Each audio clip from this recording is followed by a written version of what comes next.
بچے کی کانویتے ہیں مادر کی Miko Wise Dodo. چائی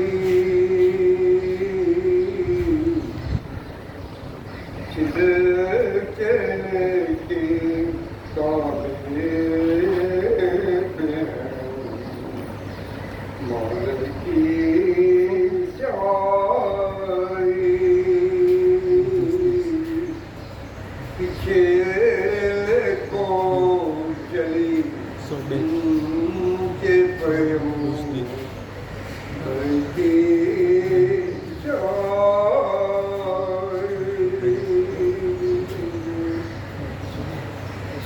پیچھے کے ہے جیسے کہتی چیزیں نہ کہتی چیزیں نہ کب بچے گی کہاں میری مادر کی چائی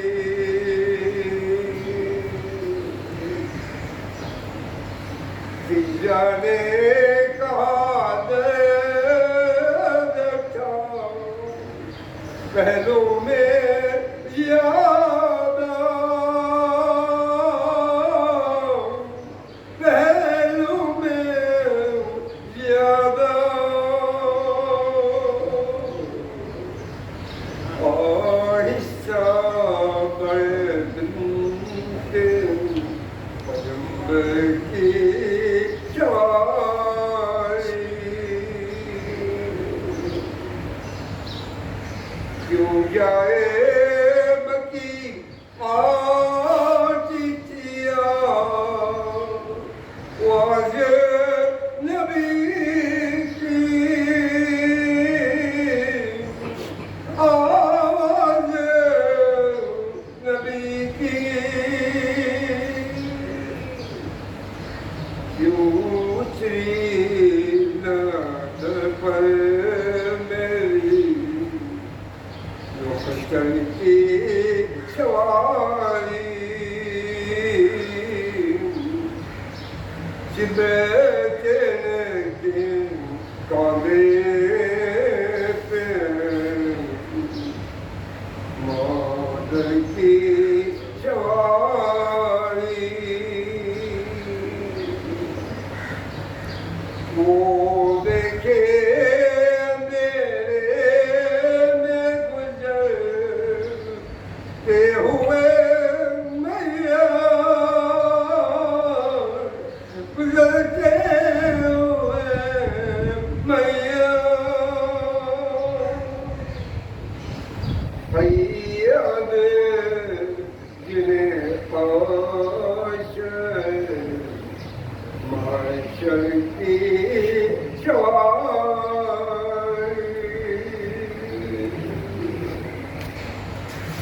ہمارا مجمع ہے نام مشعل نہ گڑ شور مشعل نہ اگر شور ظاہر ہے کہ ہے دیکھ یاور کی چائی کلثوم یہی کہتی تھی بلائے تو میں لے لوں بلائے تو میں لے لوں کہلائیے بابا میرے مادر کی چائی بچے کے کاندھے پہ ہیں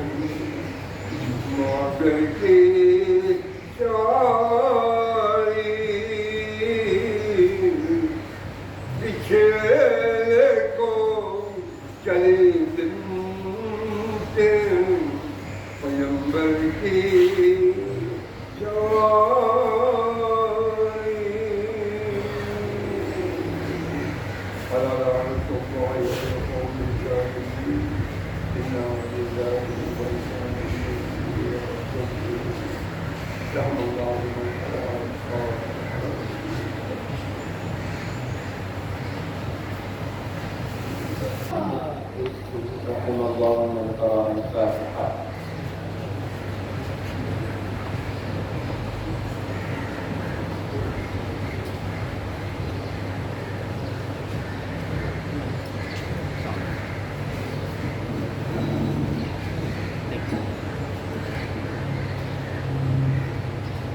أعوذ بالله السميع العليم من الشيطان اللعين الرجيم. بسم الله الرحمن الرحيم. الحمد لله رب العالمين غير مخلوق من رحمته ولا مأيوس من مغفرته ولا مستنكف عن عبادته كبر الخلائق بقدرته ونشر الرياح برحمته. الصلاة والسلام والتحية والإكرام على أول مسؤوله وخاتم أنبيائه الذي سمي في السماء بأحمد وفي الأرضين بأبي القاسم المصطفى محمد. اللهم صل على محمد وآل محمد. والصلاة والسلام والتحية والإكرام على آل بيته الطيبين الطاهرين المعصومين المنتجبين المظلومين الذين أذهب الله عنهم الرجس أهل البيت وطهرهم تطهيرا. اللهم صل على محمد وآل محمد. واللعنة الدائمة الأبدية الباقية على أعدائهم ومنكري فضائلهم وغاصبي حقوقهم أجمعين من الآن إلى قيام يوم الدين. أما بعد فقد قال الإمام الصادق عليه الصلاة والسلام: إنما سميت فاطمة لأن الخلق فطنوا عن كل معرفتها. صلوا على محمد وآل محمد. اللهم صل على محمد وآل محمد. قومي بكرام. السلام عليكم ورحمة الله وبركاته. وعليكم السلام ورحمة الله.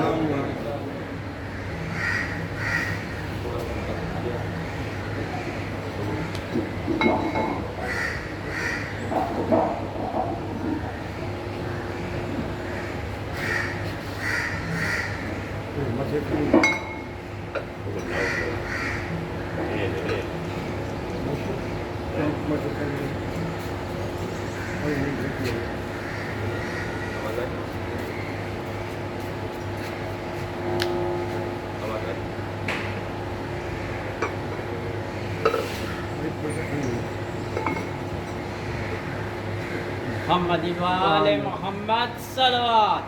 اللهم صل على محمد وآل محمد.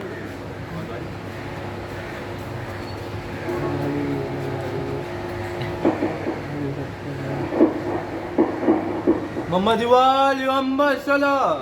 اللهم صل على محمد وآل محمد.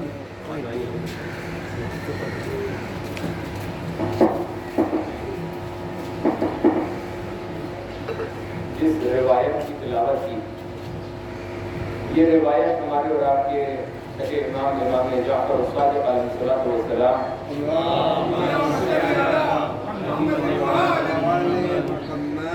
آپ سے منقول ہے کہ جہاں پر آپ ارشاد فرماتے ہیں کہ جب نام بیان ہوتا ہے جناب صدیقہ کبریٰ کا، تو راوی آ کر پوچھتا ہے کہ جناب سیدہ کا نام فاطمہ کیوں رکھا گیا؟ تو امام مختلف مرحلوں میں مختلف فلسفہ اور حکمت بیان فرماتے ہیں کہ جناب سیدہ کا نام فاطمہ کیوں ہے۔ مولانا نے بھی مجلس میں ناموں کی طرف اشارہ کیا آج کہ جتنے بھی نام ہیں وہ ایک فلسفہ اور ایک حکمت کے تحت رکھے گئے ہیں۔ ہمارے اور آپ کی زندگی میں جو نام ہوتے ہیں اس کو عربی زبان میں ٹیکنیکلی کہتے ہیں مرتجل، یعنی جہاں پر کوئی خاص تناسب نہیں پایا جاتا ہے، جہاں پر کوئی خاص نسبت نہیں پائی جاتی ہے۔ ممکن ہے ایک شخص کو اس کا نام رکھ دیا جائے کہ وہ بہت ہی شجاع ہے، مضبوط ہے، لیکن وہ ظاہری طور پر کمزور ہو۔ ایک شخص کا نام رکھ دیا جائے کہ وہ بہت کمزور ہے لیکن وہ شجاع ہو۔ لہٰذا ہمارے اور آپ کے ناموں میں معیار بہت زیادہ نہیں ہوتا ہے، لیکن اہل بیت علیہم السلام کے نام میں معیار پایا جاتا ہے۔ خدا کیوں نام رکھا ہے جناب سیدہ کا فاطمہ؟ بیان فرمایا کہ آپ کا نام فاطمہ اس وجہ سے رکھا گیا ہے لأن الخلق، کیونکہ لوگ عن کنہ معرفتها، کیونکہ لوگ آپ کی معرفت حاصل کرنے سے فتح کا مطلب ہوتا ہے کٹ گئے، یعنی خلق جو لوگ ہیں جو اس دنیا میں اللہ تبارک و تعالیٰ نے انسان خلق کیے ہیں وہ آپ کی معرفت کر کے نہیں پہنچ سکتے۔ جب آپ کہیں گے بہت تعجب والی بات ہے کہ اللہ تبارک و تعالیٰ نے خلق بھی کیا ہے جناب سیدہ کو اور ان کی معرفت حاصل کرنے کا حکم بھی دیا ہے، لیکن اس کے باوجود اللہ تبارک و تعالیٰ اپنے ائمہ طاہرین علیہ السلام کے ذریعے سے یہ پیغام پہنچا رہا ہے کہ آپ ان کی معرفت حاصل نہیں کر سکتے۔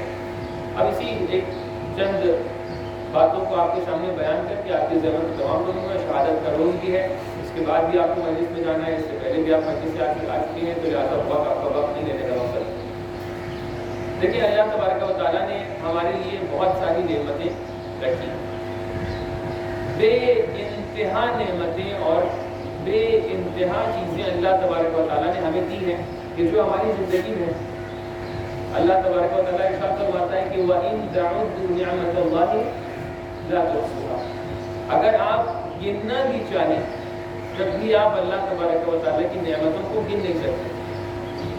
اچھا، ان میں سے بہت ساری نعمتیں ایسی ہیں کہ جن کو اللہ تبارک و تعالیٰ نے آپ کے سامنے بیان کیا ہے۔ کہا کہ کون آپ کو شفا دیتا ہے؟ کہا جب آپ مریض ہو جاتے ہیں تو فَهُوَ يَشْفِي، تو اللہ تبارک و تعالیٰ شفا دیتا ہے۔ شفا کی نعمت اللہ تبارک و تعالیٰ دے رہے ہیں۔ کہا کون حیات دیتا ہے، کون ممات دیتا ہے؟ کہا کہ یحیی و یمیت، اللہ تبارک و تعالیٰ ہی حیات دیتا ہے، وہی ممات دیتا ہے۔ حیات دینے کے بعد کون آپ کے رزق کو فراہم کرتا ہے؟ آپ خیر الرازقین وہ ذات ہے، یعنی آپ کے رزق کو بھی اللہ تبارک و تعالیٰ فراہم کرتا ہے۔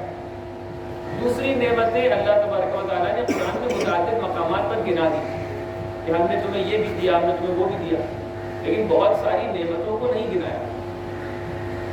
آپ مثال لے لیجئے کہ آپ کے بدن میں بے تحاشا رگیں موجود ہیں، اور سائنٹسٹ وغیرہ نے تو آج کل بتا بھی دیا ہے کہ اتنے کلومیٹر بن جائیں گی آپ کی رگیں اگر آپ باہر نکال کر اس کو سامنے لے کر آئیں۔ یا آپ کے بدن میں مثال کے طور پہ آپ کے آنکھوں کا ایک میکانزم رکھا ہے، آپ کے کان کا ایک میکانزم رکھا ہے، آپ کے میکانزم میں ذرا سی پرابلم ہو جاتی ہے آپ پریشان ہو جاتے ہیں، ذرا سا بخار آ گیا پریشان ہو گئے، کھانسی آ گئی پریشان ہو گئے، بہت توجہ کا طالب ہو۔ تو اللہ تبارک و تعالیٰ نے کچھ نعمتوں کو بیان کیا ہے اور کچھ نعمتوں کو بیان نہیں کیا، لیکن ان کا تذکرہ بھی نہیں کیا۔ لیکن کبھی کبھی ہوتا یہ ہے کہ اگر آپ دیکھیں بچوں کی مثال لے لیجیے، اگر آپ بچوں سے ان کے سامنے کوئی چیز کو اہم بنانا چاہتے ہیں تو اگر گنا دیں گے تب بھی اہم نہیں، اور اگر نہیں گنائیں گے تب بھی اہم نہیں۔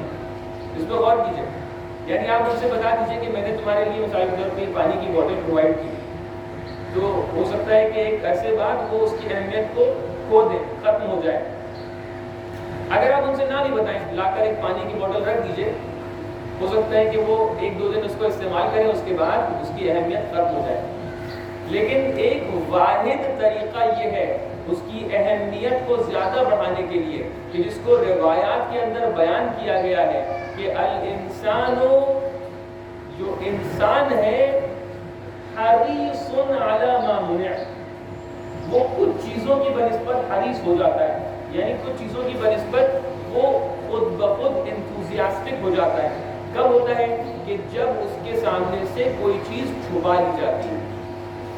تو اللہ تبارک و تعالیٰ نے اس روش کو اپناتے ہوئے کچھ ذوات کو، کچھ چیزوں کو، اس کی فضیلت کو بیان بھی نہیں کیا، اس کو انکہا بھی نہیں چھوڑ دیا، بلکہ آ کر یہ بیان کیا کہ دیکھو جناب سیدہ کی ذات وہ ذات ہے کہ جس کی معرفت تم حاصل نہیں کر سکتے۔ یعنی اب اہمیت کو بیان کرنے کے لیے اگر آ کر سیدھے سیدھے فضائل کو بیان کر دیتا لوگ بھول جاتے، اگر بیان نہ کرتا تب بھی بھول جاتے، لیکن اب جب یہ کہہ دیا ہے کہ تم حاصل نہیں کر سکتے تو یہ انسان تلاش میں رہتا ہے کہ ہم کسی طریقے سے اس چیز کو حاصل کر دیں کہ جس کو اللہ تبارک و تعالیٰ نے منع کر دیا۔ جیسے ہم لوگ تذکرہ کر رہے تھے صبح کہ جب منع کر دیا ہے کہ جناب سیدہ کی قبر کا نشان پتہ نہیں ہے کہاں پر، لیکن اب جب منع کر دیا ہے تو ابھی اسی مسئلے پر اتنی چیزیں جو ہمیں پتہ ہے جناب سیدہ کے بارے میں، ہم اس کے بارے میں جا کے پڑھنے میں انٹرسٹڈ نہیں ہے، کوئی انٹرسٹ ہمارا نہیں، لیکن جو قبر کا نشان مخفی ہے اس کے اوپر ریسرچ کرنا یا اس کے جواب کو حاصل کرنے میں ہمیں بہت زیادہ انٹرسٹ آتا ہے۔ تو بہرحال بات کو آگے بڑھاتے ہوئے اللہ تبارک و تعالیٰ نے بہت سی چیزوں کو مخفی رکھا، ان میں سے ایک چیز کیا مخفی رکھی؟ اللہ تبارک و تعالیٰ نے اپنی ذات کی معرفت مخفی رکھی۔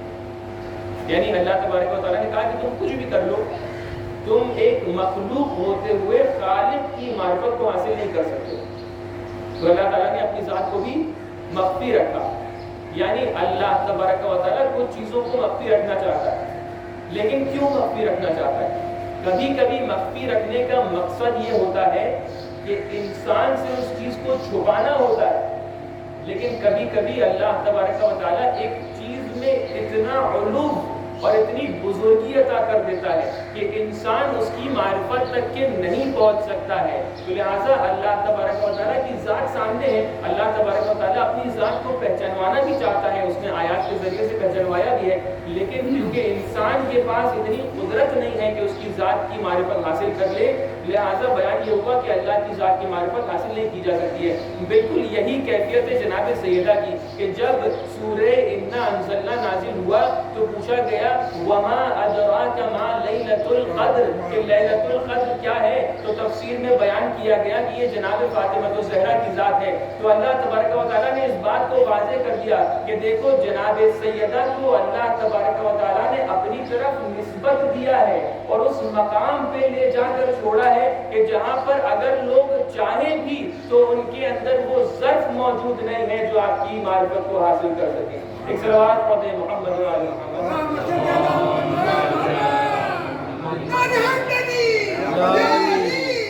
تو جناب سیدہ کی ذات کو اتنا مرموز، اتنا بلند بنایا کہ لوگ اگر چاہیں بھی تو ان کی ذات کی معرفت حاصل نہیں کر سکتے۔ اور یہ کیفیت صرف جناب سیدہ کے لیے نہیں ہے، بلکہ آپ دیکھیں بہت ساری روایتوں کے اندر آیا کہ یا علی ما عرف اللہ الا انا وانت، کہ اے علی اللہ تبارک و تعالیٰ کو کسی نے نہیں پہچانا سوائے تمہارے اور میرے۔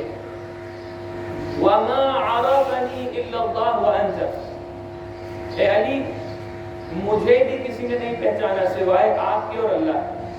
وما عرفک الا اللہ وانا، اور آپ کو بھی کسی نے نہیں پہچانا سوائے میرے اور اللہ۔ تو حضرت اپنی مرتبہ کی ذات بھی ایسی ذات ہے جن کی معرفت حاصل کرنا ممکن نہیں ہے۔ اللہ تعالیٰ نے بہت سی چیزوں کی معرفت کو چھپا رکھا ہے، بہت سی چیزوں کو مخفی کر رکھا ہے۔ کل مولانا مجید سے پڑھ رہے تھے کہ اللہ تعالیٰ نے اپنی اطاعت کو، اپنی رضا کو، اپنی مرضی کو انسان کی اطاعت میں چھپا رکھا ہے، اس لیے کوئی بھی عمل انسان چھوٹا نہ سمجھے۔ ممکن ہے کہ وہ سوچ رہا ہو کہ یہ ایک نافلہ ہے، اس کو چھوڑ دیتے ہیں، لیکن اللہ تبارک و تعالیٰ نے اسی نافلہ میں اپنی مرضی رکھی۔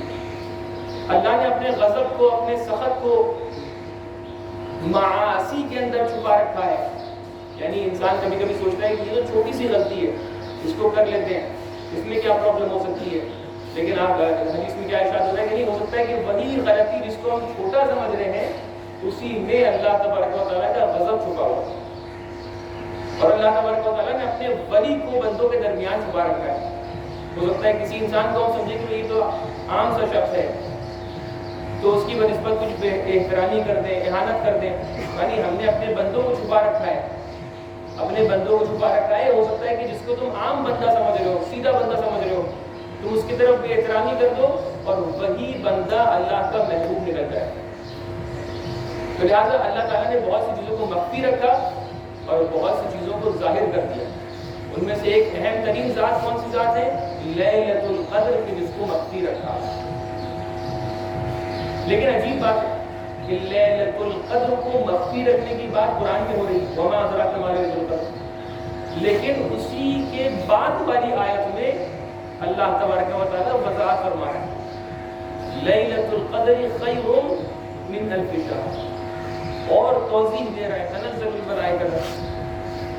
تو اس کا مطلب سمجھ میں آیا کہ اللہ تبارک و تعالیٰ ایک طرف سے تو یہ کہہ رہا ہے کہ آپ معرفت حاصل نہیں کر سکتے، لیکن اگلی ہی آیت میں اللہ معرفت کے بارے میں یا لیلۃ القدر کے بارے میں آپ کو کچھ باتیں بیان بھی کر رہے ہیں۔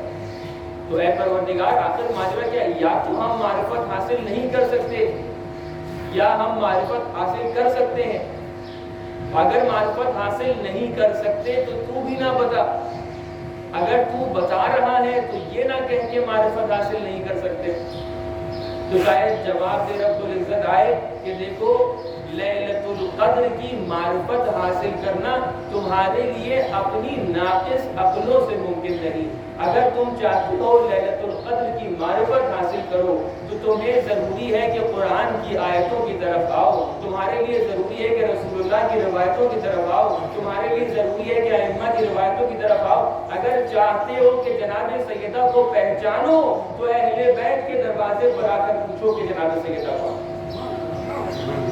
تو یہ طریقہ کون سکھا رہا ہے آپ کو؟ جو قرآن کی آیتیں سکھا رہے ہیں۔ پوچھتے ہیں کون ہے جناب سیدہ، اہل بیت سے پوچھتے کون ہے جناب سیدہ کہ جن کی معرفت اتنی سخت ہو گئی ہے۔ بس ایک دو باتیں بیان کر کے آپ کی زحمت کو تمام کرتا ہوں۔ یہ ذات وہ ذات ہے کہ جو سیدۃ نساء العالمین ہے۔ آپ بار بار زیارت میں پڑھو گے، تمام دنیا کی جتنی بھی خواتین ہیں ان سب کی سردار ہیں، ان سب سے افضل ہیں، ان سب سے بافضیلت ہیں۔ کہا کس طریقے سے بافضیلت ہیں؟ دیکھیے حتیٰ جو آسمانی خواتین ہیں، جو جنتی خواتین ہیں، انہوں نے بھی ایک راستہ طے کیا ہے۔ جب ان کو بھی دنیا میں آنا تھا تو انہوں نے بھی جناب آدم کے سلسلے کو طے کیا ہے۔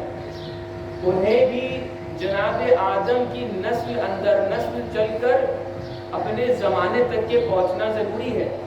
لیکن عجیب کیفیت ہے کہ جب جناب سیدہ کی خلقت کی بات آتی ہے تو یہاں پر جناب آدم کی صلب سے جناب سیدہ نہیں آتی ہیں، بلکہ رسول گرامی اسلام کو حکم ہوتا ہے کہ تم معراج پر آؤ، اور معراج پر آنے کے بعد آپ کو ایک سیب بہشتی دیا جاتا ہے۔ سیب بہشتی کے 2 ٹکڑے کیے جاتے ہیں تو اس میں سے نور ساطع ہوتا ہے، اور پروردگار وحی نازل کرتا ہے کہ یہ نور نور فاطمہ ہے۔ اے محمد، اس سیب کا ایک ٹکڑا تم کھا لو اور ایک ٹکڑا جناب خدیجہ کو کھلا دو۔ اس طریقے سے فاطمہ کی خلقت اس دنیا میں ہو سکتی ہے۔ تو وہ خاتونان بہشتی، وہ خواتون بہشتی کہ جن کو اللہ تبارک و تعالیٰ نے اس دنیا میں بہشتی خاتون بنا کر بھیجا، ان کو جناب آدم کی نسل سے بھیجا، لیکن جناب سیدہ کی کیفیت ہی الگ تھی کہ جن کی خلقت جنت سے نور کی شکل میں صلب محمد میں آتی ہے۔ جس کے لیے صلب محمد اور رحم خدیجہ کا انتخاب ہوتا ہے، اس کا نام ہے فاطمہ الزہرا۔ صلوات پڑھیں محمد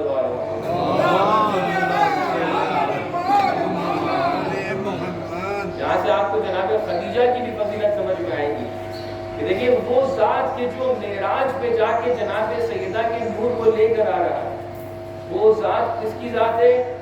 وہ خاتم النبیین کی ذات ہے۔ تو جو نور اللہ تبارک و تعالیٰ نے جناب سیدہ کے نور کو خاتم المرسلین کو دیا، اس کا مطلب یہ ہے کہ پیغمبر اکرم کا ظرف اتنا اعلیٰ ترین ظرف تھا کہ اس سیب بہشتی کا ایک حصہ پیغمبر اکرم اپنے آپ میں لے کر آ سکتے تھے۔ اللہ اکبر، آپ کیفیت تصور کریں کہ جو نور، جس نور کو دینے کے لیے پیغمبر کو معراج پر جانا پڑا ہو، اس نور کا دوسرا حصہ جناب خدیجہ کے حصے آ گیا۔ تو سوچیں جناب خدیجہ کی فضیلت کیا ہوگی کہ جنہوں نے جناب سیدہ کے نور کو اپنے رحم کے ذریعے سے اس دنیا تک کے پہنچایا۔ اب جلدی جلدی مقصد تک پہنچتے ہوئے کہ لیلۃ القدر کی بہت فضیلت، لیلۃ القدر کی ایک فضیلت کیا ہے کہ لیلۃ القدر میں، اس رات میں اللہ تبارک و تعالیٰ نے ہر چیز کو مقدر کیا ہے۔ مقدر کیا ہے یعنی ڈسٹریبیوٹ کیا ہے، مقدر کیا ہے یعنی ڈیسائیڈ کیا ہے کہ کس کا رزق کتنا ہونے والا ہے، کس تک کے کون سی چیز پہنچنے والی ہے۔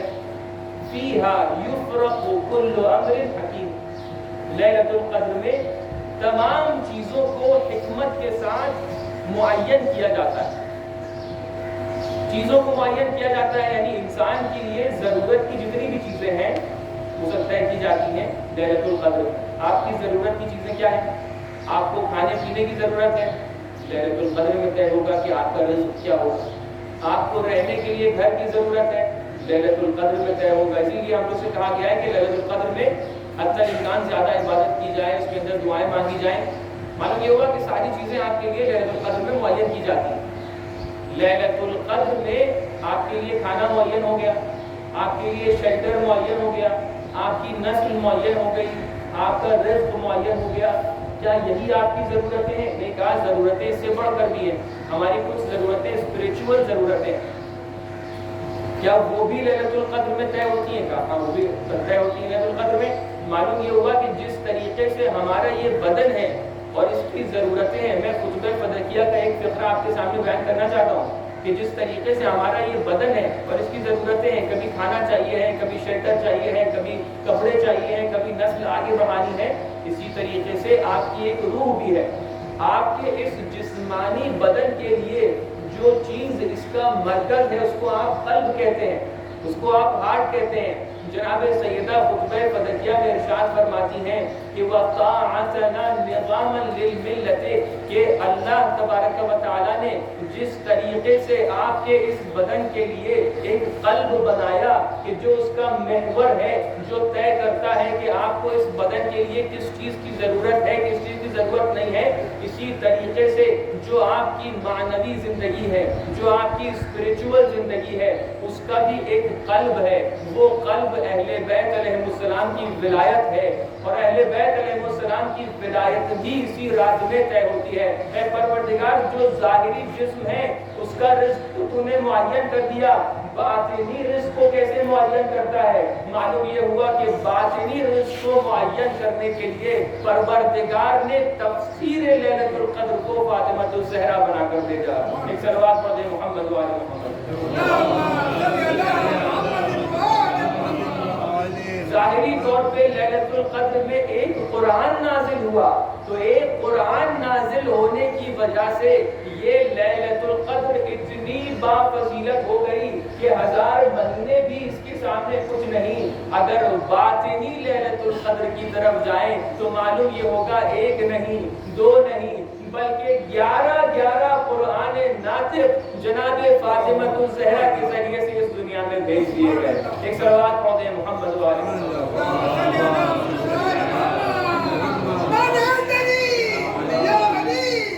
جناب سیدہ کی ذات وہ ذات ہے جس طریقے سے لیلۃ القدر میں ایک قرآن بھیجا گیا، اس طریقے سے جناب سیدہ کے ذریعے سے 11 قرآن اس دنیا میں بھیجے گئے۔ اسی لیے جناب سیدہ تفسیر لیلۃ القدر، میرا یہاں پر مطالب اور بھی ہے، حتی امیر المومنین کی ولایت کو بھی جناب سیدہ کے ذریعے سے مکمل کیا گیا۔ حتی نبوت رسول اللہ کو بھی جناب سیدہ کے ذریعے سے مکمل کیا گیا، اور یہی معنی ہے فاطمہ بضاعۃ منی کا۔ بہرحال کیونکہ وقت کافی ہو بھی گیا ہے، لیکن بس ایک اشارہ آپ کے سامنے کر دوں کہ اگر جناب سیدہ جیسی ذات اس دنیا میں موجود نہ ہوتی تو رسول اللہ جس نبوت کو لے کر آئے اور جس زاویے سے رسول اللہ اس پوری دنیا کے لیے اسوہ بنے، نمونے عمل بنے، وہ ذات مکمل نہ ہو پاتی خواتین کی بنسبت اگر جناب سیدہ نہ ہو۔ امیر المومنین اور حتی باقی ائمہ بھی اس دنیا کے لیے نمونے عمل تھے، رول ماڈل تھے، وہ اسوہ عمل مکمل طور پہ نہ بن پاتے خواتین کے لیے اگر جناب سیدہ نہ ہو۔ لہذا جناب سیدہ کی ذات وہ ذات ہے کہ جو نبوت کو مکمل کر رہی ہے، جو امامت کو مکمل کر رہی ہے، اور اسی لیے علماء کہتے ہیں کہ جناب سیدہ کا ایک عنوان کیا ہے کہ وہ حلقہ وصل ہے، یعنی وہ نقطہ اتصال ہے نبوت اور امامت کے درمیان۔ تو بہرحال فضیلتیں کافی ہیں، اگر بیان کیا جائے تو ایک ایک نام کے پیچھے، ایک ایک نام کی تفسیر میں نہ جانے کتنی فضیلتیں چھپی ہوئی ہیں۔ اور اسی تشابہ میں کہ جو لیلۃ القدر، آپ کو پتہ ہے روایات میں آیا ہے کہ ائمہ تابعین علیہ السلام اپنے شاگردوں سے، اپنے اصحاب سے کہا کرتے تھے کہ خاطبوا وقاصموا بسورۃ القدر، کہ اگر تمہیں حقانیت ثابت کرنی ہے اپنے مذہب کی، اگر تمہیں حقانیت ثابت کرنی ہے اپنے دین کی، حقانیت ثابت کرنی ہے اہل بیت کی، تو تم سورہ قدر کے ذریعے سے مناظرہ کرو، سورہ قدر کے ذریعے سے لوگوں سے گفتگو کرو۔ تو سورہ قدر اور سورہ قدر کی تفسیر یہ ایک بہت ہی اہم ٹاپک ہے کہ جس کے ذریعے سے حتی آپ کے مذہب کی حقانیت ثابت ہو سکتی ہے کہ جناب سیدہ تفسیر لیلۃ القدر۔ اور اسی لیے ہم دیکھتے ہیں کہ آپ کی زندگی میں لیلۃ القدر کی جتنی صفات پائی جاتی ہیں وہ سب کی سب نمایاں ہیں۔ لیلۃ القدر کی ایک صفت کیا ہے کہ لیلۃ القدر کو اللہ تبارک و تعالیٰ نے معین نہیں کیا، لیلۃ القدر کو کسی ایک دن سے معین نہیں کیا۔ لیلۃ القدر 19 تاریخ کو بھی ہو سکتی ہے، 21 کو بھی ہو سکتی ہے، 23 کو بھی ہو سکتی ہے، اور باقی روایتیں بھی ہیں۔ جب لیلۃ القدر کو معین نہیں کیا ہے، مخفی کیا ہے، تو اس کے پیچھے بہت سارے فلسفے رکھے ہیں۔ ہم دیکھتے ہیں کہ جناب سیدہ بھی جب اپنی عمر کی آخری مراحل میں آتی ہیں، وصیت کرتی ہیں، تو وہاں پہ آ کر اپنی قبر کی بنسبت اسی صفت کو نمایاں کر دیتی ہیں کہ اے علی کفنی باللیل، دفنی باللیل، اے علی آپ مجھے غسل دیجیے گا، آپ مجھے کفن دیجیے گا، آپ میرے اوپر نماز پڑھیے گا، لیکن دھیان رہے کفنی باللیل، اے علی مجھے رات میں کفن دیجیے گا، اے علی مجھے رات میں دفن کیجیے گا، وَلَا تُعْلِنْ أَحَدًا، اور کسی کو میری قبر کے بارے میں بتائیے گا نہیں، میری قبر کو مخفی رکھیے گا۔ تو جس طریقے سے لیلۃ القدر کو مخفی رکھا، بالکل اسی طریقے سے جناب سیدہ نے اپنی قبر کو مخفی رکھنے کی وصیت کر دی۔ میں سوچ رہا تھا جب میں ان فقرات کو پڑھ رہا تھا تو میرے ذہن میں ایک سوال آیا کہ جب جناب سیدہ نے کہا کہ دفنی باللیل، کہ مجھے رات میں دفن کیجیے گا، تو یہ بات سمجھ میں آ رہی تھی کہ جناب سیدہ یہ نہیں چاہتی تھی کہ دشمن آپ کے جنازے میں شرکت کرے، آپ یہ نہیں چاہتی تھی کہ دشمن کو یہ پتا ہو کہ جناب سیدہ کہاں پر دفن ہو رہی ہیں، لیکن میرے ذہن میں یہ سوال آیا کہ جناب سیدہ نے یہ کیوں کہا کہ کفنی باللیل؟ ارے کفن تو امام علی علیہ السلام دن میں بھی دے سکتے تھے، شام کو بھی دے سکتے تھے، اور یہ گھر کی بات تھی، گھر میں کفن دینا تھا۔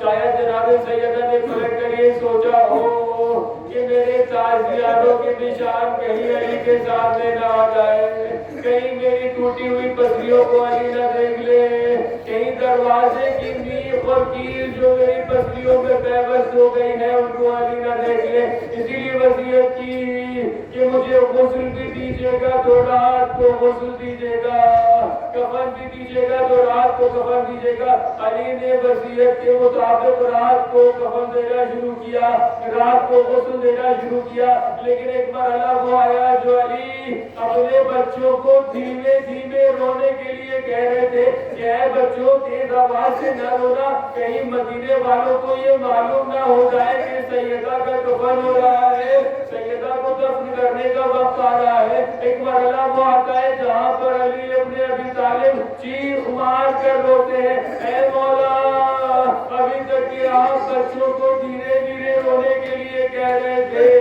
لیکن کیا ہوا آپ خود چیخ مار کر رو رہے ہیں۔ مولا نے بیان فرمایا ارے میرا ہاتھ فاطمہ کی ٹوٹی ہوئی پسلیوں پر پڑ گیا، وہ چیز جو جناب سیدہ جس سے ڈر رہی تھی، مولا امیر نے وہی ٹوٹی ہوئی پسلیاں دیکھ لی۔ آپ کو پتا ہے نا جناب سیدہ کی کیفیت کیا تھی؟ یہ ٹوٹی ہوئی پسلیاں صرف ایک مصیبت تھی جو آپ جانتے ہیں۔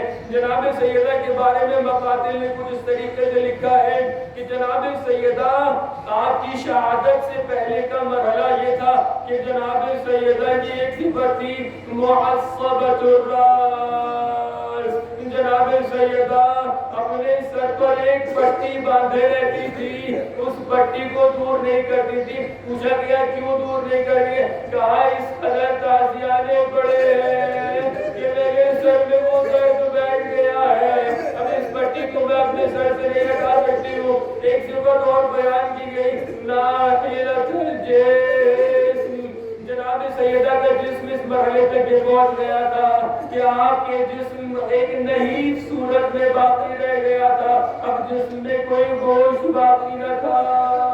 ایک تیسری صفت بیان کی گئی باقیت العین، جناب سیدہ صبح و شام گریا کیا کرتی تھی، کبھی بھی آپ کا گریا ختم نہیں ہوتا تھا۔ ایک صفت بیان کی گئی محرقۃ القلب، محترقۃ القلب، کہاں محترق القلب کیا ہوتا ہے؟ بیان فرمایا ایک ایسی خاتون جس کا دل ٹوٹ گیا ہو، لیکن سب سے بڑی مصیبت یہ تھی کہ جب پوچھا گیا جناب سیدہ کی ظاہری کیفیت کیا تھی تو بیان کیا منحدۃ الرکن، جناب سیدہ کا جو رکن تھا، آپ کو پتا ہے جس ہڈی پر انسان کھڑا ہوتا ہے، جس ہڈی پر انسان اپنی قامت سے کھڑا ہوتا ہے اس ہڈی کو رکن کہا جاتا ہے، یعنی جس ذریعے سے انسان اپنی قامت پہ کھڑا ہو سکے وہ رکن جناب سیدہ کا منہدم ہو چکا تھا۔ اسی لیے جناب سیدہ اپنے پیروں پہ نہیں کھڑی ہو پاتی تھی۔ اب علی نے جس وقت غسل دیا ایک مرتبہ کیا دیکھا؟ جناب سیدہ کی پسلیاں ٹوٹی ہوئی ہیں، شانوں پر نیل کے نشان ہیں، اور وہ ہڈی جس پر جناب سیدہ کھڑی ہو سکے وہ منہدم ہے۔ وسيعلم الذين ظلموا أي منقلب ينقلبون إنا لله وإنا إليه راجعون۔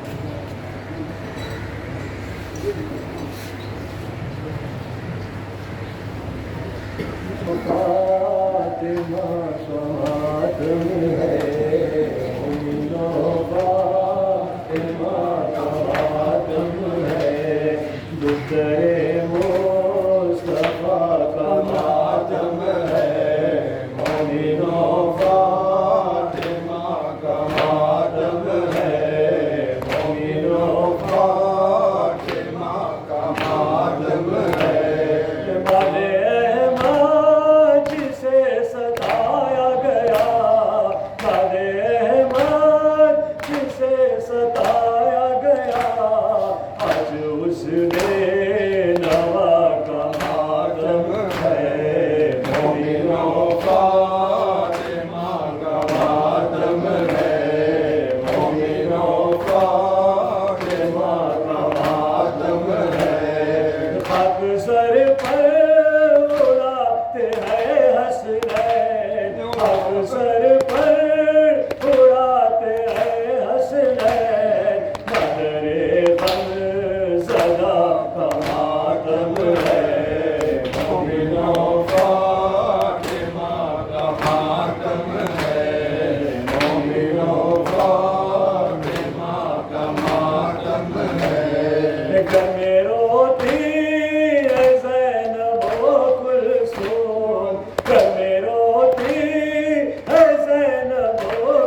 السلام عليك يا رسول الله. السلام عليك يا أمير المؤمنين.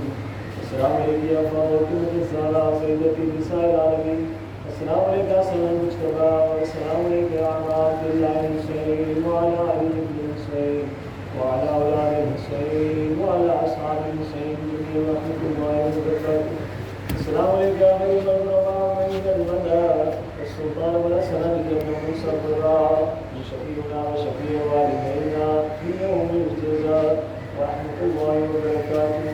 السلام عليك يا حجة الله يا ابن الرسل يا صاحب الرسل والزمان. السلام عليك يا خليفة الرحمن. السلام عليك يا شريك القرآن. السلام عليك يا كعبة الإيمان. السلام عليك يا إمام الإنس والجان.